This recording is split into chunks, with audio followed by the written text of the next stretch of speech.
Buenas noches. Hoy vamos a hablar acerca del salario mínimo vigente y lo que el jueves se estaría estudiando a través de una comisión. ¿A cuánto realmente se va a reajustar? Porque por un lado está el informe del Banco Central del Paraguay y por el otro el pedido de los trabajadores. Vamos a hablar de eso. También vamos a ocuparnos de IPS. ¿Se puede salvar todavía a partir del próximo gobierno en cuanto a las jubilaciones que decían que se tendría que modificar algunos aspectos en cuanto a, por ejemplo, o los años de servicio o el promedio en cuanto a lo que vendría a ser los últimos años para finalmente aquel jubilado recibir mensualmente lo que aportó por varios años? Vamos a ocuparnos de ambos temas y para eso hemos invitado a Eduardo Ojeda, que es del movimiento Corriente Sindical Clasista, muchos años realmente como sindicalista, llevando la bandera de la lucha social. Eduardo, buenas noches, ¿cómo estás? Muy buenas noches, Martínez. Un placer compartir contigo este desafío muy grande, hablar de dos temas que afectan a la mayoría de nuestros compatriotas: el salario mínimo y el que no tiene salario, sí, y la seguridad social, que hoy está interpelado en el mundo, también está interpelado por en nuestro país, y que la seguridad social se materializa para nuestros compatriotas, para los obreros y para los trabajadores del IPS, la jubilación. Son dos temas muy importantes. Mira, Eduardo, con mucho respeto, te decía yo antes de entrar en vivo esta noche que cuando yo era chiquito te veía ya hablando en los medios. Mira, me toca a mí entrevistarte ahora. ¿Cuántos años como sindicalista realmente? 42 años. Inicié a los 19 años, cumpliendo 20 años como gastronómico. Fui mozo de aquella legendaria hamburguesería Barrabar. Ajá. De ahí fui presidente de los mozos, el Sindicato Gastronómico del Paraguay. Y después fui secretario general de la Central Nacional de Trabajadores. Y ahora ya casi 3 décadas que estoy como coordinador general de la Corriente Sindical Clasista. Bueno, entonces, usando parte de ese conocimiento, apelando a tu experiencia, con el tema del salario mínimo quiero preguntarte, ya que tenemos una ley que establece que se tiene que reajustar oficialmente a partir del 1 de julio, a tu criterio, según tu conocimiento, según tus cálculos, ¿a cuánto crees que debería pasar desde el 1 de julio el salario mínimo? Bueno, el salario mínimo en nuestro país o la política salarial del Estado se ha manipulado desde ese entonces, de hace décadas, y el salario mínimo en este momento fijado por el Estado no representa la realidad social del trabajador. Nosotros creemos de la corriente sindical clasista que hay que cambiar, decimos que hay que cambiar esta política salarial. ¿Por qué decimos eso? Porque actualmente la ley o la Constitución rige para que los trabajadores, los obreros, tengan un salario mínimo que cubra básicamente el costo de vida de una familia de 4 miembros, de 4 miembros. Ajá. Y la realidad es totalmente diferente. Cuando uno materializa la realidad, el costo de vida hoy aproximadamente llega a 5 millones de guaraníes para ese tipo de familia de 4 miembros. Y a lo que a nosotros nos preocupa y denunciamos inclusive, que hay una manipulación intencional de parte de los gobiernos de turno y este gobierno de manipular el costo de vida a fin de que aparezca un escenario que los sectores empresariales cumplen las normativas laborales y de esa forma esa parte legal cubren, pero la realidad social se agrava porque el trabajador, con esta política salarial, con esta forma de manejar de parte del Estado la medición del salario mínimo, queda estafado los trabajadores. Eduardo, entonces, como para sacar en limpio para la gente que esta noche nos está mirando, si hoy te tocara a vos, suponete que te tocara a vos decidir el monto, ¿a cuánto realmente, por lo que expusiste, hoy debería ser el salario mínimo? Bueno, primero me tengo que basar en la realidad material, porque acá hay una ley que me dice que tengo que cubrir básicamente para que sobreviva esta familia de tipo de 4 miembros para que puedan sobrevivir, necesito hacer el costo de vida. Y Claro. el costo de vida hoy, irte al súper, irte al mercado, al almacén, pagando la luz, los estudios básicos, el vestido de la familia, los medicamentos, que hoy empeora también el tema de la seguridad social, necesito como mínimo 5 millones de guaraníes. No lo digo yo, es la realidad material. Y ahí hay una estafa. Ajá. El Consejo de Salario Mínimo es un instrumento que se manipula desde el Ministerio del Trabajo, que se manipula desde el Estado y a través de un sector del empresariado en nuestro país, y también funcional a algunos dirigentes sindicales de las centrales obreras para avalar esta maniobra, esta manipulación de la medición del salario mínimo o de la fijación del salario mínimo, y esto representa una estafa a los obreros y a los trabajadores, porque no recibe lo que tiene que recibir ese obrero, ese trabajador, por la producción, por el esfuerzo que hace de su fuerza de trabajo, y eso genera una crisis, genera pobreza, genera miseria, porque pierde el poder adquisitivo de su salario del trabajador, tiene que trabajar en otra parte, sobrecarga de trabajo, y con la falta de empleo que hay, ya va en la pobreza y en la miseria y en la explotación. Eduardo, ¿y si el salario mínimo debería mínimamente llegar a 5 millones de guaraníes, a quién no le conviene? Por eso, según tu criterio, se manipula a partir de este consejo. Bueno, aquí hay un sector empresarial que se enriquece con esto. Las ensambladoras, acá hay miles y miles de puestos de trabajo que ocupan los obreros y los trabajadores de nuestro país para las empresas que son las ensambladoras, que son entre comillas, las maquilas, ¿verdad? Ajá. Que vienen, se instalan en nuestro país, que se benefician en dólar. ¿Cuánto les sale por el costo de mano de obra, el costo laboral en nuestro país? Prácticamente una miseria. Y hay otros sectores del transporte, los sectores de servicios, de supermercados. Hay muchísimos sectores empresariales que se benefician con eso. ¿Por qué eso? Acá hay que entender que en nuestro país no hay libertad sindical. No hay el derecho a sindicalizarse. Por eso que el salario mínimo cumple un rol muy importante en la economía del trabajador. Porque si hubiese la libertad o la posibilidad que el trabajador se organizara, iba a haber contrato colectivo. Ajá. Y porque la ley habilita la negociación colectiva en nuestro país. Pero no podés hacer, porque vos formás sindicato, la patronal despide en complicidad del Ministerio del Trabajo, no hay garantía de ese derecho político del trabajador. Entonces, la posibilidad es nula de formar y organizar un contrato colectivo, porque donde hay contrato colectivo, no quiero mencionar las empresas, que ya son muy pocos en nuestro país que tienen empresa privada, contrato colectivo de trabajo, donde hay contrato colectivo, el salario básico es 3 millones a 3 millones y medio. Muy por encima de lo que se tiene oficialmente. Muy por encima, ¿verdad? Eduardo, en un rato vamos a escucharle a Ramón Ábalos, que es el secretario de la Central Unitaria de Trabajadores, para escuchar su punto de vista. En un rato también a Luz López, un analista, y Karina Gómez, que es la directora del empleo. Y te quiero preguntar, antes de escucharles a ellos, si según tu cálculo en nuestro país, ¿cuántos son los que ganan el salario mínimo?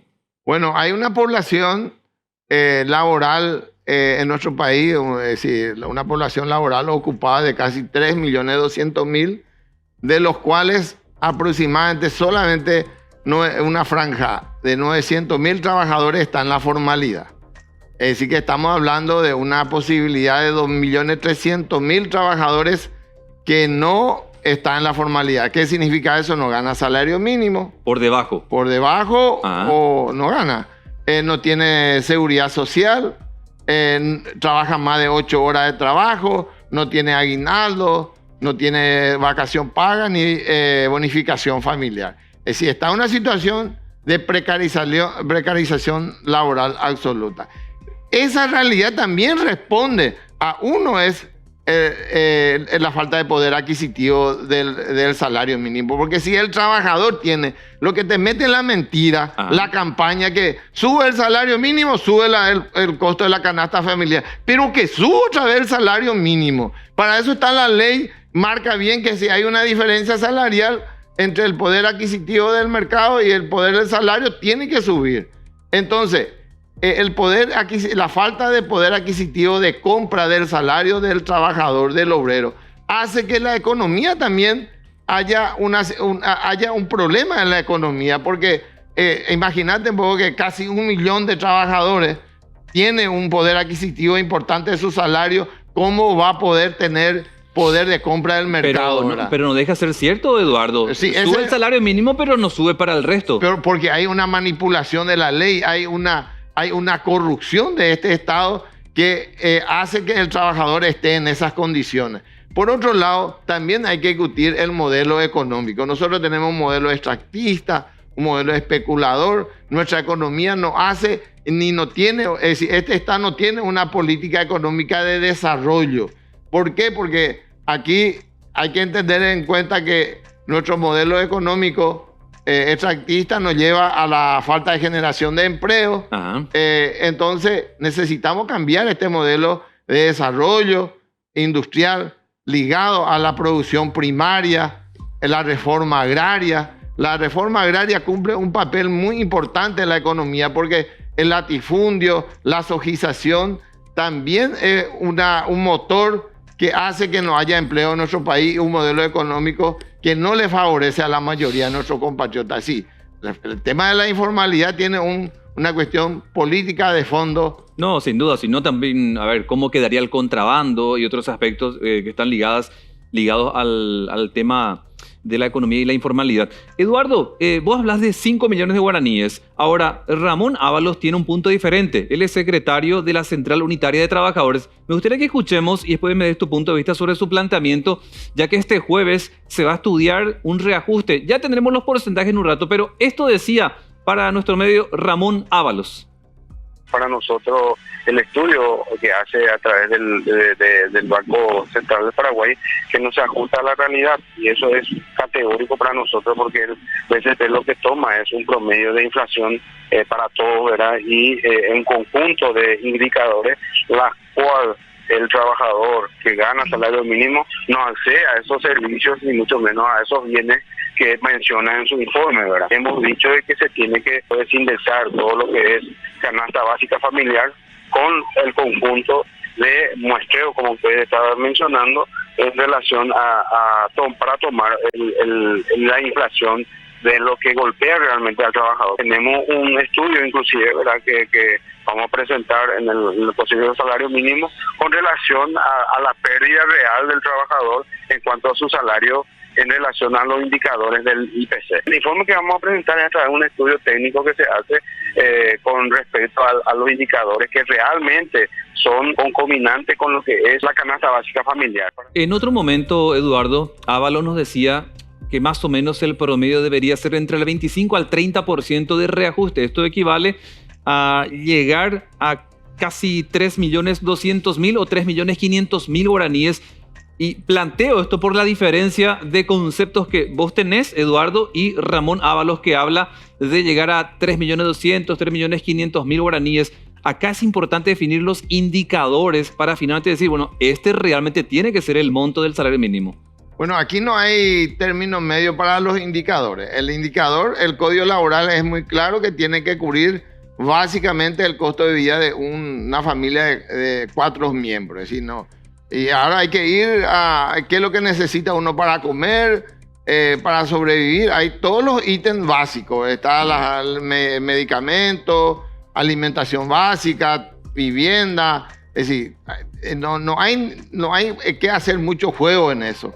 Acá lo que hay que es ir, si la política de este gobierno, la política salarial va en el cumplimiento de la ley.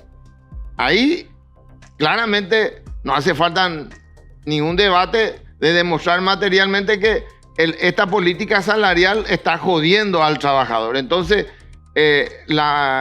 nosotros creemos que en eso no puede haber, si vos haces un debate científico con el Consejo de Salario Mínimo, ellos no tienen ¿Y por qué ves tan diferente a tu punto de vista? Él Bueno. es también sindicalista, vos también sos sindicalista. Bueno, ¿Por qué tienen puntos ahí diferentes? quiero llegar. Lo que aquí nuestro planteo es que se tiene que sincerar que esta política salarial le jode al trabajador. Ajá. ¿Verdad? Y a sincerar, bueno, acá hay un problema y ese problema, si falla el Banco Central, para nosotros son cómplices, porque la medición del costo de vida acá es diferente, pues la realidad es otra. Ajá. Eso es muy fácil de desenmascarar. Pero el tema es que acá si llegamos a materializar este problema y vemos esta realidad, que hay este problema de la manipulación del costo de vida, sinceremos, entonces hay una diferencia. Y el Estado asume a la recuperación gradual. ¿Por qué no podemos hablar de recuperar? Pero hay que sincerar porque esto es una maniobra, es un circo. El Consejo de Salario Mínimo es un circo. Y la visión diferente que tenemos con el Ramón Ábalos, porque ellos son funcional al gobierno. Este sindicalista es funcional al gobierno. Es funcional, porque concretamente ellos siempre acompañan. Primero lo avala con su presencia ahí. Segundo, ellos por ahí tienen un cuestionamiento al aumento, a la cantidad de aumento, pero se quedan siendo funcional porque acá no hay convocatoria de movilización, ahí no hay convocatoria de huelga general, teniendo elementos muy concretos de que ese aumento no va con la realidad. Entonces es la obligación de los dirigentes sindicales de salir a defender los intereses de los trabajadores que hoy están siendo golpeados por esta, y también no solamente los intereses de los trabajadores, porque también la economía o el desarrollo está siendo interrumpido y golpeado porque le quitan a un sector y una franja muy importante de la población el poder adquisitivo de una manera fraudulenta. Sobre el tema hablamos también con una especialista en tributación, como lo es la doctora Luz López, y ella también nos daba, Eduardo, su punto de vista. Quiero compartirlo contigo, así lo vamos analizando. Luz López decía lo siguiente. De ser superior al 5%, tiene que ser superior. De hecho, es un valor muy escueto para lo que vos vivís en la realidad. Y mirá los números, ni siquiera hace falta. Mirá los números y decís, no, pero la carne aumentó 30-35. O sea, estamos hablando, perdón, el pollo. Estamos hablando de ciertos panificados que tuvieron, incluso otros productos tuvieron un incremento mayor. Si se diera entre el 25 al 30%, hablan de que el salario mínimo podría llegar a 3.500.000 guaraníes, que mirando nuestro contexto creo que no se daría. Pero si se diera a luz, ¿no sería descabellado ese reajuste? No es descabellado. ¿Por qué todo sube cuando se reajusta el salario mínimo? ¿Cómo se puede parar esto, doctor? Es como un efecto rebote. Si, bueno, ahora sube, no sé, si subiría a 10%, 20%, 30%, automáticamente aumentan los precios. Es decir, parece ser que nos encontramos o vamos dentro de un círculo vicioso. Aumenta una cosa y aumenta la otra. Una de las políticas, obviamente tienen que ser políticas gubernamentales o fiscales, o sea, lideradas por el Estado. ¿Qué podría ser, por ejemplo? Ciertos productos de la canasta familiar que mantengan un precio, ya que hay muchos productos que obviamente la gente ya adquirió, los empresarios ya adquirieron, están en importación o producción nacional, ya dentro de un stock, que puedan mantenerse en un cierto precio, por lo menos de la canasta familiar, por un cierto tiempo. De ser Luz López, analista, ella es abogada, también especialista en tributación. Esa última parte como receta, como para intentar mantener algunos precios en la canasta básica, para que no afecte, una vez que sube el salario mínimo, no termine golpeando a esos productos. ¿Qué te parece a vos, Eduardo? Primero, no se puede negociar que la ley se tiene que cumplir. El trabajador, como salario piso, ese salario, inclusive para trabajador no calificado, está previsto el salario mínimo. Él tiene que recibir esto, el Estado le tiene que garantizar ese derecho al trabajador. Eso no se negocia. Sí. Y el Estado tiene que, la clase obrera, los sindicatos, los dirigentes sindicales, es también nuestra responsabilidad y de tener la tarea de organizarle a los trabajadores para defender estos derechos y forzarle al Estado para que este beneficio se cumpla para la clase obrera de los trabajadores. También nosotros consideramos y coincidimos con la licenciada, Sí. coincidimos de que el Estado tiene que tener una política dirigida y planificada para la producción de los alimentos de consumo básico. No puede ser, inclusive en eso hay que incluir el tema de los medicamentos, los insumos médicos. Es decir, el Estado no puede dejar, y creemos nosotros, no puede dejar al mercado eso, Sí. mientras que la gente se está muriendo de hambre, la gente no le alcanza el salario. Es decir, el Estado tiene que tener una política, y esas son las deudas políticas que hay de parte de este Estado, que es un Estado oligárquico, entreguista, antipatriota, que alguna vez tenemos que cambiar en nuestro país, y esa realidad es lo que nos lleva. Nosotros coincidimos, necesitamos una política para la producción alimenticia, para la producción de insumos y medicamentos. Tiene que haber una política del Estado al respecto, que puede ser tener una política para que sea más barato los insumos, la producción, tener un control, una política de control. Eduardo, en algún punto pareciera ser que coinciden Ramón Ábalos, sindicalista, y la doctora Luz López, por aquello de que el salario mínimo debería pasar por lo menos a 3.200.000 o 3.500.000.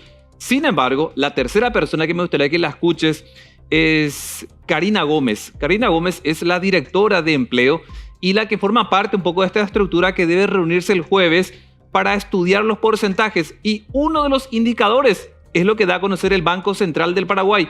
Y escuchen por favor lo que dice Karina Gómez en cuanto a cuánto podría subir en porcentaje. Escúchala, por favor.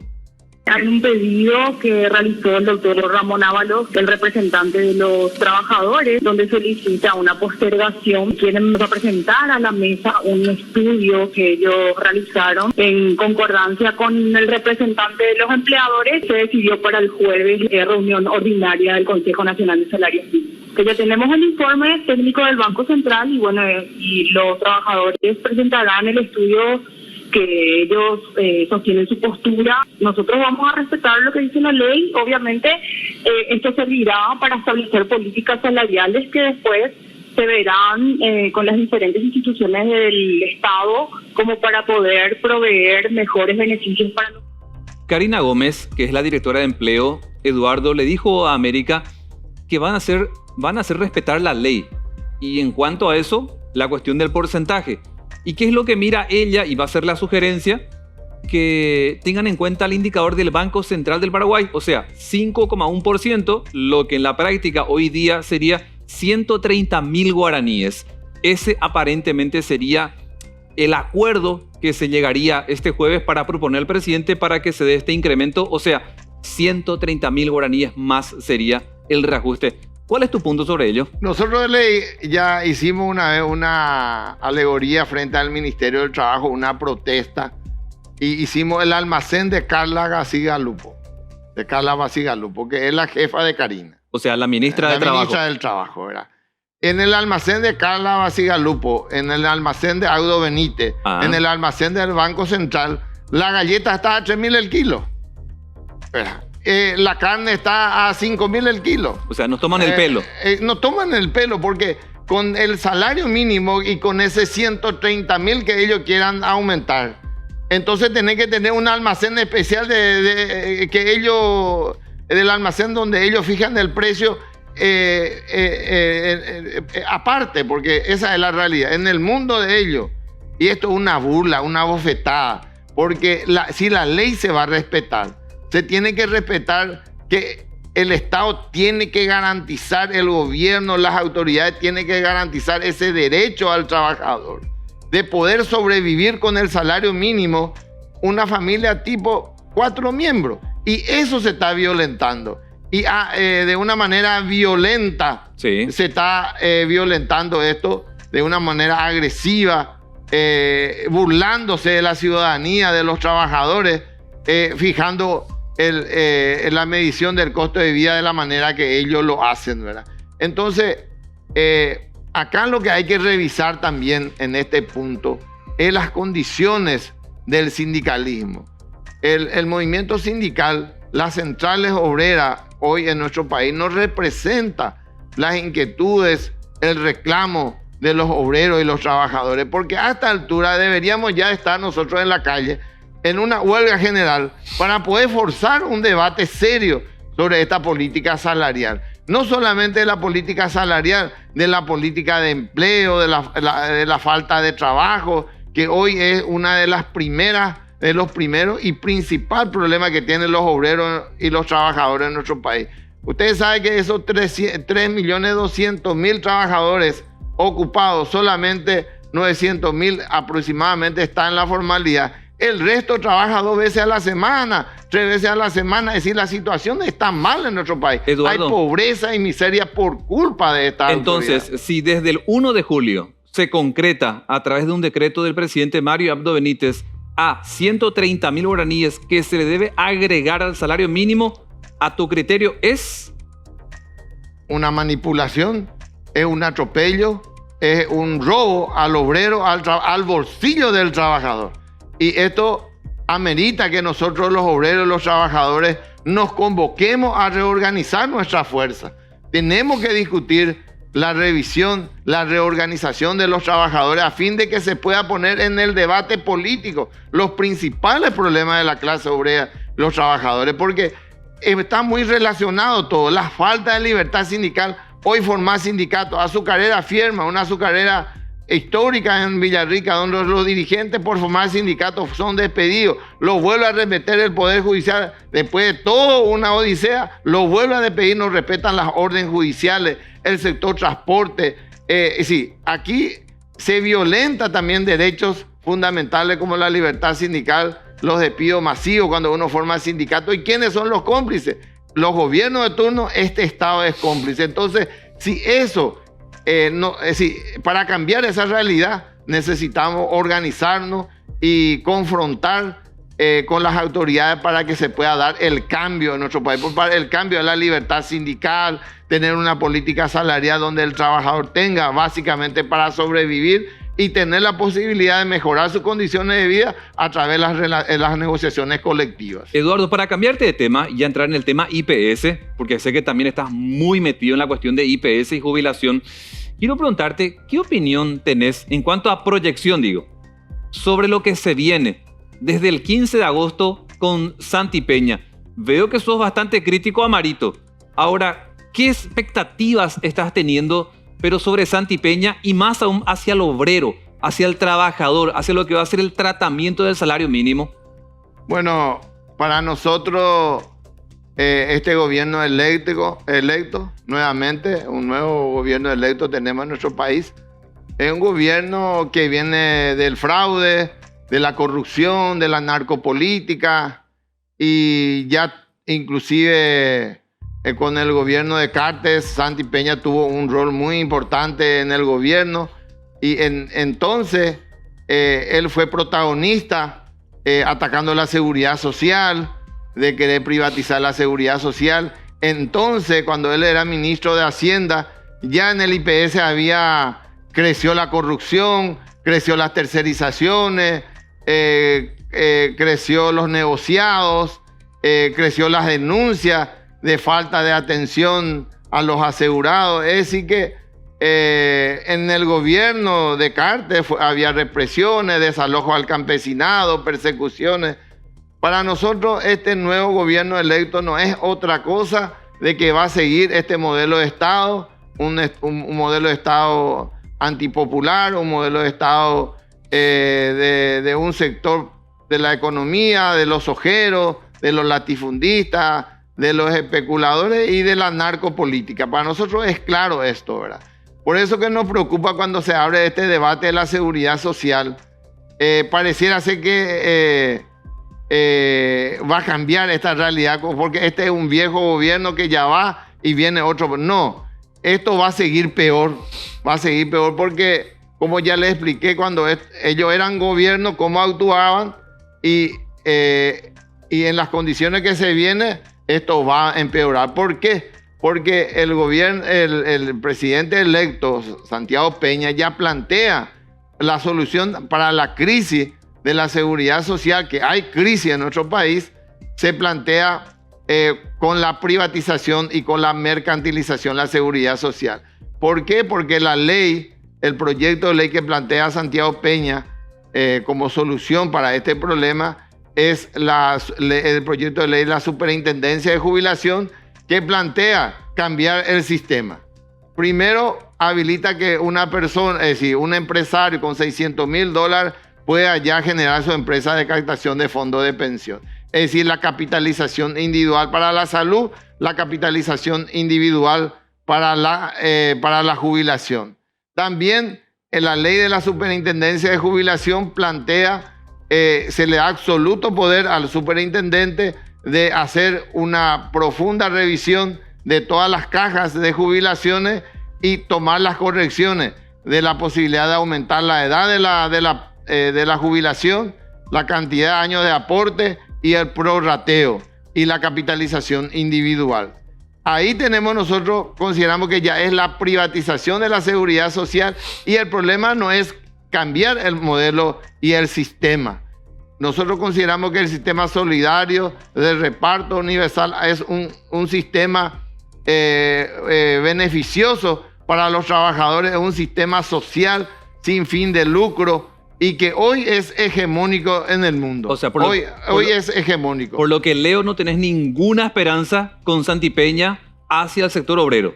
No hay ninguna esperanza de que este gobierno cambie la realidad de los trabajadores. Va a empeorar. Ni el Congreso. Ni el Congreso ha empeorado.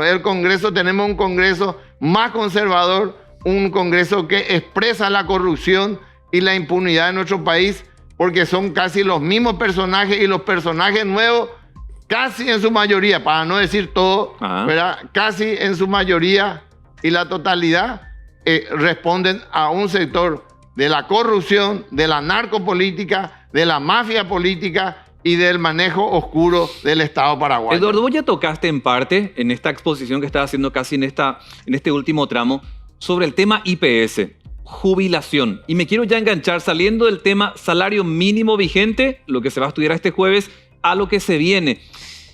Hemos hablado con mucha gente, entre ellas, por ejemplo, Cecilia Rodríguez, que es la gerente de prestaciones económicas, así también Pedro Jali, entre otros. Y quisiera contigo ir de a poquito desmenuzando esto, si bien ya tiraste un poco lo que te iba a preguntar acerca de la jubilación, porque hay como muchos proyectos que están en la mira para intentar salvar ese fondo, para que o en un año o en varios no nos quedemos sin recursos para pagar lo que es la jubilación. Y quiero contigo escuchar lo que ya habíamos compartido, Cecilia Rodríguez, y para que después debatamos un poco acerca de eso, decía lo siguiente acerca de la jubilación. La jubilación proporcional. Una persona que tiene 65 años de edad y 15 años de aporte, y suponemos que aporta el salario mínimo legal vigente. Esa persona tiene derecho a jubilarse y su tasa de sustitución va a ser el 60% del promedio de los últimos 36 meses. Esa persona estaría cobrando el 60% del salario mínimo legal vigente. Pero hoy nosotros tenemos de que la jubilación mínima es el 75%. Entonces ya automáticamente estamos otorgando 15% de más. Eso hizo que se haya aumentado bastante las concesiones de jubilaciones proporcionales de 15-65, porque obviamente eso es bastante atractivo. Tratar de aumentar el periodo a ser calculado para la jubilación, que no sean más los últimos 3 años, sino tratar de tomar por lo menos los últimos 10 o los mejores 10, de manera a que nuestra recaudación sea realmente palpable y que obviamente cada persona que se jubile pueda tener un monto representativo de acuerdo a los aportes que realizó. Eduardo, ¿qué te parece esta receta de Cecilia Rodríguez? En esta última parte ella habla de que en un proyecto se estaría implementando, de concretarse, modificar. Esto de promediar, como ella le dice, para tu jubilación, que ya no se tengan en cuenta solamente los últimos 3 años, sino que traten de abarcar los últimos 10 años o los mejores 10 años de tu aporte. ¿A vos qué te parece ese punto? Una estafa. ¿Otra estafa? Otra estafa. Voy a explicar. Primero, une con flecha con Santi Peña. Santi Peña no plantea revisar la causa de la crisis. La crisis en la seguridad social se expresa mayormente en la caja fiscal y en IPS, porque son los hegemónicos de nuestro país de la seguridad social. Y plantea una solución, empeorar la situación de los trabajadores, porque Imagínense la capitalización individual, que el ejemplo patético de lo que es horrorífico para los trabajadores, lo que pasó en Chile. Chile es ejemplar de lo que no se tiene que hacer la reforma a la capitalización individual. El mejor sistema es el sistema solidario de reparto universal. Entonces, ellos no quieren revisar la causa. Hay que ir a revisar por qué estamos fracasando. Cuando Cecilia plantea el problema de los jubilados, a nosotros lo que nos preocupa es, y hay que abrir el debate y hay que abrir las investigaciones, ¿por qué se tocó la reserva técnica de los jubilados? ¿Por qué se tocó? Imagínense, la potencialidad única que tenemos nosotros en América Latina es que 7 activos y un jubilado. Es decir, esa es la potencialidad. Cuando todos hablaban de todas las opiniones, todos decían en 30 años iba a suceder lo que ahora está sucediendo. Se tocó la reserva técnica de los fondos jubilatorios. Esa es la causa. Y ahí hay que ir la causa. Hay que revisar por qué se tocó. Porque acá se simplifica diciendo que fue en la pandemia. Pero ¿qué pasó en la pandemia? Nosotros tenemos informaciones que nos están llegando que hubo un sector importante de empresarios en nuestro país que sus trabajadores cobraban subsidios, no pagaban su aporte previsional, pero la empresa seguía facturando y haciendo la evasión al IPS. Imagínense si en eso hay una cantidad de 600.000 a 700.000 trabajadores de esa forma. En consecuencia, ¿cuál sería la solución? Ya conoces la causa. ¿Cuál sería la cura? Bueno, ahí nos vamos en el IPS.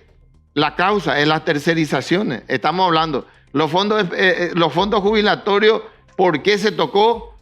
¿Qué se hizo mal ahí? Hay que saber la causa. Segundo, ¿cómo se está invirtiendo los fondos jubilatorios? ¿Cuál es la política de inversión y retorno que tiene la previsional? Tercero, el tema de la salud. El IPS tiene casi 21.000 trabajadores. Y el IPS casi tiene todo tercerizado su fuerza de servicio. Es decir, imagen, laboratorio, seguridad, limpieza, mantenimiento. Y ahora ya lo que poco de sobra de lavandería quieren tercerizar. ¿Y cómo vas a tener 21.000 trabajadores y estar tercerizando, invirtiendo toda tu fuerza en un sector donde vos podés desarrollar ese trabajo y ese servicio? Entonces, esto significa, aparte de significar de hecho una pérdida para el Instituto de Previsión Social, también se desarrolla en esos ámbitos de tercerizaciones negociados y que eleva el problema del IPS. Entonces hay que atacar la causa. Nosotros decimos que la lucha sindical, la lucha de los trabajadores, la lucha de los jubilados, tiene que ser forzar las investigaciones de parte de las instituciones del Estado que son cómplices.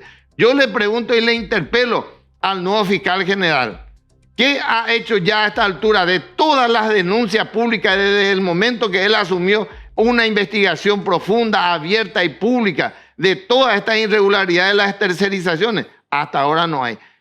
La Contraloría General de la República es el síndico, designa por ley el síndico del Instituto de Previsión Social. Hasta ahora nosotros no nos consta que el Contralor General de la República del Paraguay haya presentado denuncias concreta y demanda concreta sobre los hechos de denuncia de corrupción que hay en el Instituto de Previsión Social. Entonces hay que atacar la causa, atacar la corrupción, la entrega, el saqueo que hay en la seguridad social, en el IPS, en la jubilación, en la salud, a fin de que se pueda generar un cambio profundo en ese sentido y generar los cambios también para los asegurados y mejorar que haya medicamentos, que haya salud, que haya cama, que haya laboratorio. Ajá. Eduardo, vos sabés que también consultamos sobre este tema, jubilación y qué se puede hacer, el contexto en el que se encuentra hoy día IPS, y recurrimos a Pedro Hallen, que seguramente lo ubicás muy bien porque también estuvo un buen tiempo como el gerente de prestaciones económicas. Una primera parte decía lo siguiente. Hoy estamos en 750.000 cotizantes. El 70% subdeclara el 80% de su vida laboral. Y el 20%, jefe, vamos a simular Guau que gano tanto. ¿Cómo atacar eso? ¿Cuál es la idea? que por lo menos no te van, con perdón de la palabra, no te van a engañar tanto. Por 3 años es fácil engañarte, Pero 10 tanto, años ya. pero tanto alzan, Pedro. La mecánica es la simulación. Yo gano nomás luego poco, pero como ya entro en los 3, pido, yo voy a pagar, alzame a 10, yo voy a pagar la diferencia porcentual. Ahora, ¿cómo solucionar eso? Una de las alternativas recomendadas por los actuarios es lo que dijo Cecilia, de llevar de 3 años a 10 o 15 años. El Uruguay toma, o los 10 años, toma 120 meses, o toma los 120 mejores salarios de toda tu vida laboral. Pero la solución no viene por allí, menos ahora. La verdadera solución para esa simulación es trabajar en redes, pero no compartimos datos de manera a saber que Juancito Pérez me está engañando con su declaración.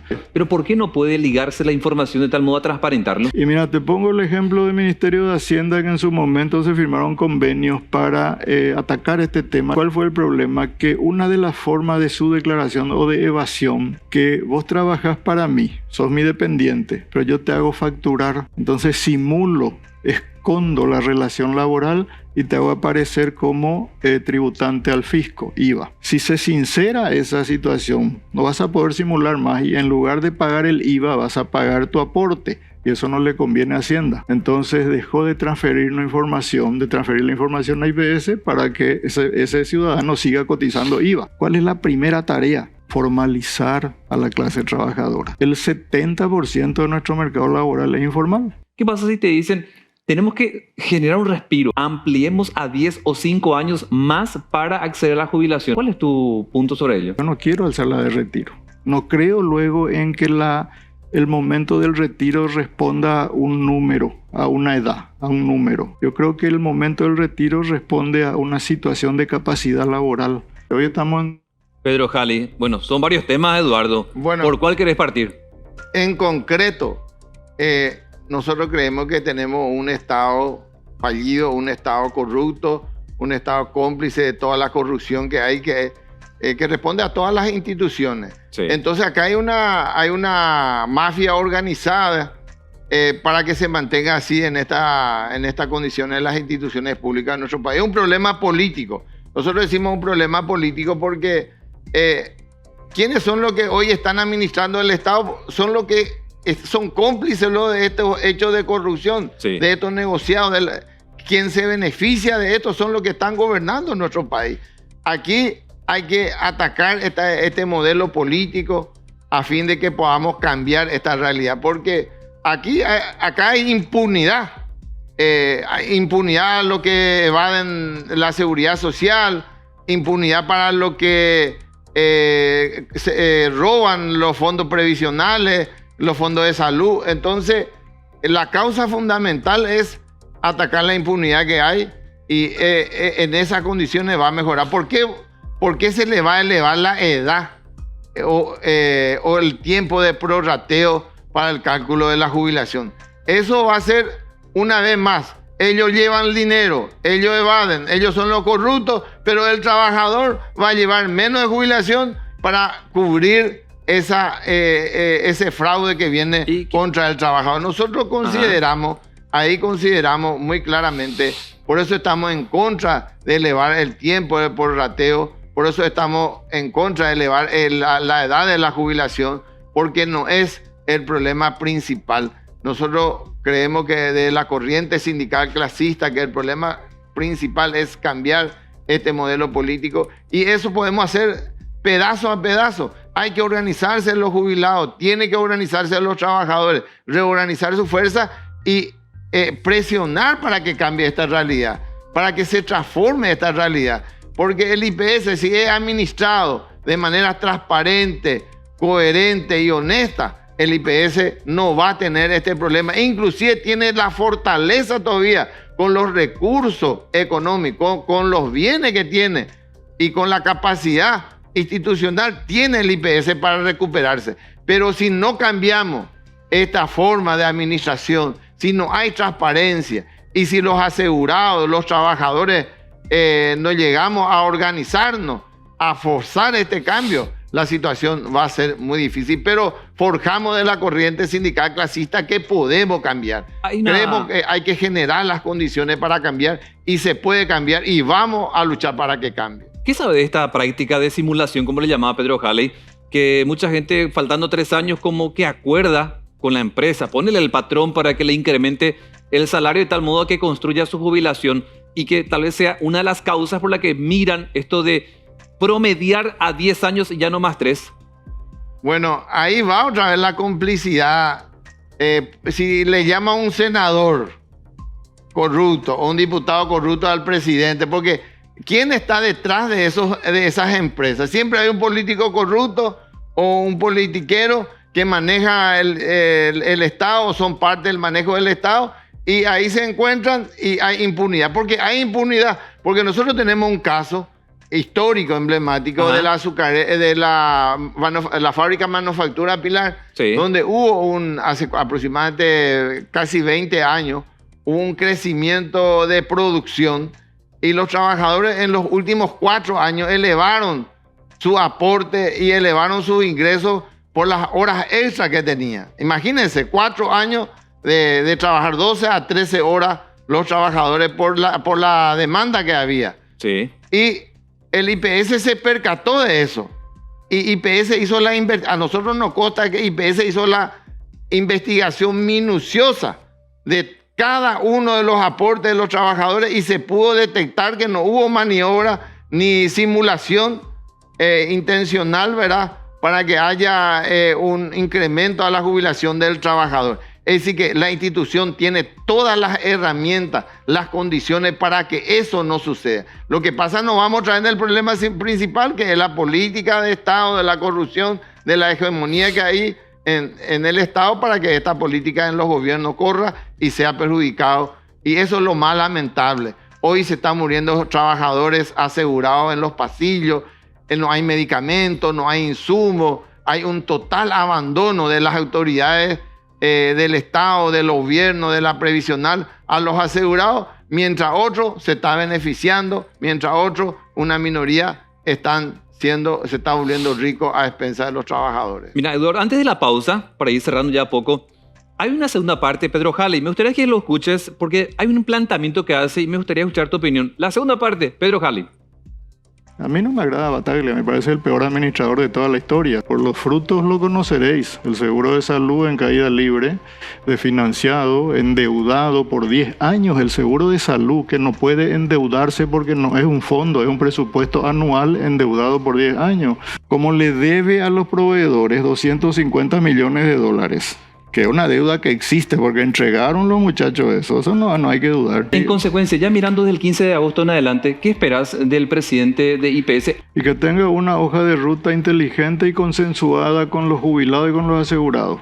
Que no se encierre entre 4 paredes a tratar de diseñar por sí solo el futuro y menos a tratar de manipular las reservas o el dinero de la gente. ¿Se puede salvar todavía IPS, Pedro? Depende de la gobernanza, depende de quién esté al mando. Si pones al mismo perfil de funcionarios políticos, funcionarios al gobierno de turno, esto se va al mazo en un año. Tenés que poner técnicos. ¿En un año? Claro, en un año. La ley esta que endeuda el seguro de salud son 250 millones de dólares que se van hacia atrás a pagar deuda y no hay mejora hacia adelante. ¿Alarmista o realista? Nosotros consideramos que no es ninguna novedad lo que dice Halley, porque esto ya se venía arrastrando hace mucho tiempo.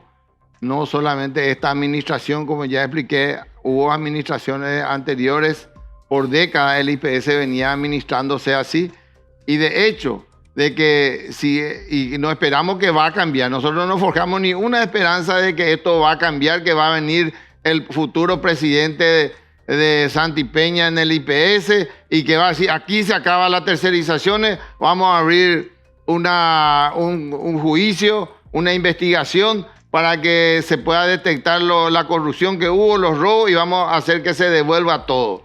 Y que aquí vamos a acabar con los negociados de los medicamentos, de los insumos. No esperamos ni forjamos esperanza que eso va a suceder. Pero sí, si sigue así, y si sigue así esta política, la situación puede empeorar y puede empeorar dramáticamente y drásticamente, y ahí está una responsabilidad de los trabajadores. ¿Y qué te parece? Estamos interpelados, la dirigencia sindical, estamos interpelados los asegurados, organizados, a fin de que salgamos a convencerle a nuestros compañeros jubilados, convencerle a los trabajadores que podemos derrotar a esta mafia, que podemos derrotar a este modelo de Estado, que podemos derrotar a la politiquería organizadamente y lograr que cambie estas instituciones, porque se demostró a lo largo y a lo ancho de la historia de nuestro país. Nosotros, cuando Santi Peña presentó en el gobierno de Carter el proyecto de la superintendencia de jubilación, éramos un grupito, pero le convencimos a la mayoría de los trabajadores de la corriente sindical clasista y nos unimos todos los trabajadores y logramos derrotar ese proyecto de ley en el Parlamento. ¿Por qué no vamos a derrotar? No vamos a derrotar que se acaben las tercerizaciones y los negociados en el IPS y lograr inclusive modificar la Carta Orgánica para que los representantes de los trabajadores y de los jubilados sean mayoría en el Consejo de Administración y que lo elijan los trabajadores y los asegurados, no ahora los supuestos representantes obreros, los supuestos representantes de jubilados que son traidores a la clase obrera, son entreguistas, son cómplices de la corrupción que hay en el IPS, que hoy también son ellos responsables de esta situación. Y eso podemos lograr nosotros si nos organizamos y si realmente hacemos ese esfuerzo para convencer. Tengo una pausa que hacer, pero a la vuelta me gustaría contarte que tengo dos nombres que se manejan extraoficialmente para llegar a la presidencia del IPS y me gustaría conocer tu opinión sobre ambos porque vienen justamente de salud, pero con características diferentes. A la vuelta, a la pausa, vamos a escuchar a Eduardo Ojeda sobre los nombres que yo manejo para la presidencia de IPS, para el futuro gobierno. A la vuelta tenemos más respuestas.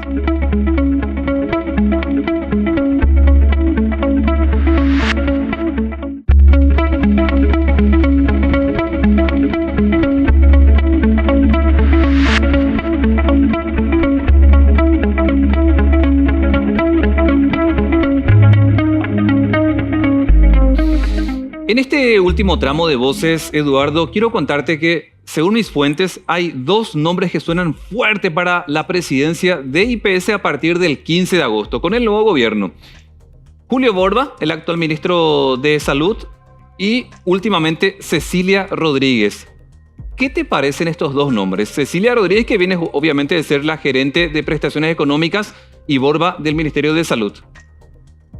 Bueno, en primer lugar, es muy importante que tengamos un individuo transparente en la institución, pero va a depender mucho de la política que tiene un gobierno para que cambie la realidad del IPS. Lamentablemente, nosotros, por estas designaciones individuales, eso no va a generar una perspectiva positiva para nosotros. Aquí necesitamos que el gobierno, cosa que no esperamos que va a hacer, tenga ya una posición pública, abierta, contra todos los negociados que hay en el Instituto de Previsión Social. Y quiero no es que quiero reservarme, sino quiero mantener nuestra posición de la corriente sindical clasista, de que el modelo político del futuro gobierno no avisora esperanza para nuestro pueblo. ¿No te convence ninguno de lo que te cite? De la política del gobierno. Ahí yo quiero del gobierno electo. ¿Y vos tenés algún nombre? Porque no puedo juzgarle individualmente a ellos, ¿verdad? Nosotros le conocemos a Cecilia, ¿verdad? Una persona que siempre estuvo con las puertas abiertas a los trabajadores en el Instituto de Previsión Social. No negamos eso, no podemos, inclusive cualquier problema de los jubilados, siempre nos abrió las puertas, pero eso no es suficiente. Hay que tener en cuenta de que el gobierno va a marcar una hoja de ruta y esa hoja de ruta va a depender mucho de la política del gobierno. Eduardo, tengo 30 segundos, quiero aprovecharlo contigo. ¿Qué te gustaría pedirle a Santi Peña, el nuevo presidente, a partir del 15 de agosto? Bueno, yo le quiero decir a Santi Peña que es un presidente del fraude, un presidente de la narcopolítica, un presidente que va a tener una posición combativa dirigida por los obreros y por los trabajadores, por el campesinado paraguayo para defender nuestros derechos y nuestras conquistas sociales. Bueno, gracias Eduardo. Gracias. Seguramente te vamos a tener en varios episodios del año, en manifestaciones con todo el sector que fuiste citando. Espero que hayas pasado bien aquí esta noche en Voces y que te tengamos en otras ocasiones también. Buenas noches, Martínez, una vez más.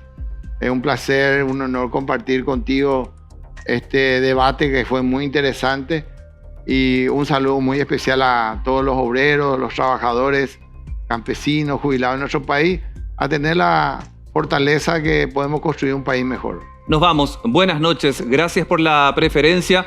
Volvemos mañana con América Noticias y todos los demás productos periodísticos de América y A24. Que descansen bien.